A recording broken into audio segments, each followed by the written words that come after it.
Hello and welcome to everyone in V V educational services. आज हम यहाँ पर कवर करेंगे एमबीए फोर्थ सेमेस्टर में human resource planning and development की 5th यूनिट को, जिसमें आज हम यहाँ पर डिस्क्राइब करने वाले हैं कि TQM क्या होता है। TQM मीन्स होता है टोटल क्वालिटी मैनेजमेंट। अब हम यहाँ पर इस तीनों वर्डों को एक एक करके डिफाइन करेंगे कि क्या होता है। देखो, टोटल मीन्स ऑर्गेनाइजेशन में जो टॉप लेवल मैनेजमेंट से लेकर के लोअर लेवल मैनेजमेंट तक जितने भी एम्प्लॉय हैं या मेंबर हैं, वो सभी अपना इनपुट देते हैं, एफर्ट लगाते हैं, सभी लोग मिलजुल कर काम करते हैं। So means total and quality. देखो, कस्टमर को सेटिस्फाइड करना ही ऑर्गेनाइजेशन की बेसिकली रिस्पॉन्सिबिलिटी होती है।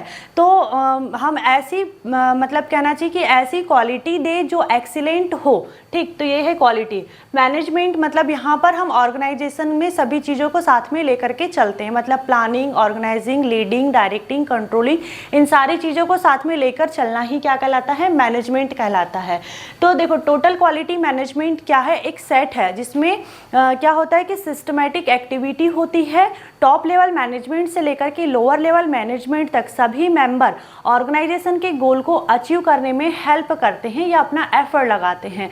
अब ऑर्गेनाइजेशन का गोल क्या है कि हम कस्टमर को अच्छी क्वालिटी प्रोवाइड करें, उसको ऐसे प्रोडक्ट, ऐसे सर्विस दे जिसमें टोटल क्वालिटी मैनेजमेंट हो। तो यही था टोटल क्वालिटी मैनेजमेंट। अब हम इसके यहाँ पर कैरेक्टरिस्टिक्स को डिस्क्राइब करते हैं। इसमें फर्स्ट पॉइंट है टोटलिटी। देखो, अभी मैंने यहाँ पर आपको वही चीज़ समझाया था जो यहाँ पर है।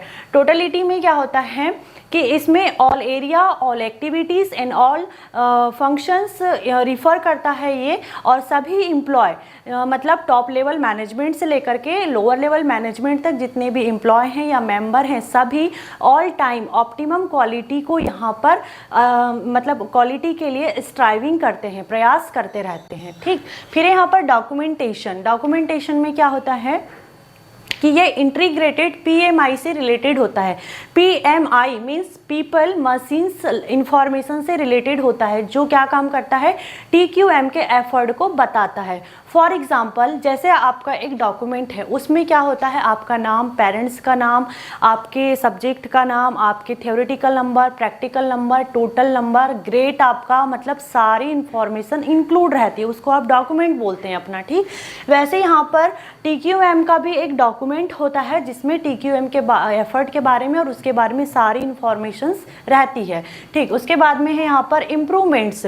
देखो, इम्प्रूवमेंट्स में क्या होता है? इसमें जो ऑर्गेनाइजेशन में एम्प्लॉय काम कर रहे हैं उनकी कैपेसिटी या क्वालिटी के बारे में बताता है कि वो और क्या वर्क कर सकते हैं, कौन सी सब एक्टिविटी को इम्प्रूव कर सकते हैं जिससे हम ऑर्गेनाइजेशन में TQM को अचीव कर पाएंगे। फिर यहाँ पर foundation. Foundation it means organisation का जो स्ट्रक्चर है या सिस्टम है उसके बारे में बताया गया है। अगर ऑर्गेनाइजेशन का स्ट्रक्चर या सिस्टम सिस्टमैटिक नहीं होगा तो क्या ऑर्गेनाइजेशन में अच्छा वर्क होगा? नहीं होगा। और अगर अच्छा वर्क नहीं होगा तो वो TQM को भी अचीव नहीं कर पाएगा। इसलिए ऑर्गेनाइजेशन का फाउंडेशन भी अच्छा रहना या स्ट्रांग रहना बहुत जरूरी है। तो ये थे कैरेक्टरिस्टिक्स ऑफ TQM। अब हम यहाँ पर सेकंड टॉपिक देखते हैं, प्रिंसिपल्स ऑफ TQM। यहाँ पर फर्स्ट पॉइंट है हमारा customer satisfaction. Customer satisfaction it means कि यहाँ पर जैसे ऑर्गेनाइजेशन में ऐसे प्रोडक्ट या सर्विस बनाना जो कस्टमर को सेटिस्फाइड करे, कस्टमर सेटिस्फाइड हो, उस अकॉर्डिंग यहाँ पर प्रोडक्ट या सर्विस बनाए जाना चाहिए। ठीक, फिर यहाँ पर total employ involvement. Total employ involvement मतलब इंटीरियर में जितने भी एम्प्लॉय हैं, टॉप लेवल मैनेजमेंट से लेकर के लोअर लेवल मैनेजमेंट तक सभी एम्प्लॉय या मेंबर इसमें इन्वॉल्व होते हैं।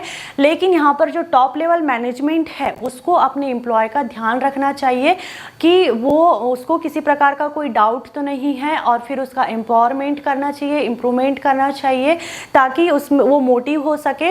अगर ऑर्गेनाइजेशन में एक एम्प्लॉय मोटिवेट हो रहा है तो वो और ज़्यादा अच्छे से वर्क परफॉर्म कर पाएगा, वरना वो वर्क अच्छे से नहीं कर पाएगा। अगर वर्क अच्छे से कर पाएगा तो TQM अल्टीमेटली अचीव हो पाएगा। फिर यहाँ पर कंटिन्यूअस इम्प्रूवमेंट। कंटिन्यूअस इम्प्रूवमेंट वो है जिसमें बहुत सारी प्रोसेस चलती रहती है और इस प्रोसेस को कंटिन्यू इम्प्रूवमेंट करते रहना चाहिए। ऐसा नहीं कि आपने एक इम्प्रूवमेंट कर लिया, एक वर्क कर लिया और फिर बैठ गए। क्या ऐसे से ऑर्गेनाइजेशन TQM को अचीव कर पाएगा? क्या नहीं कर पाएगा। इसीलिए TQM की जो प्रोसेस होती है वो कंटिन्यू होती है।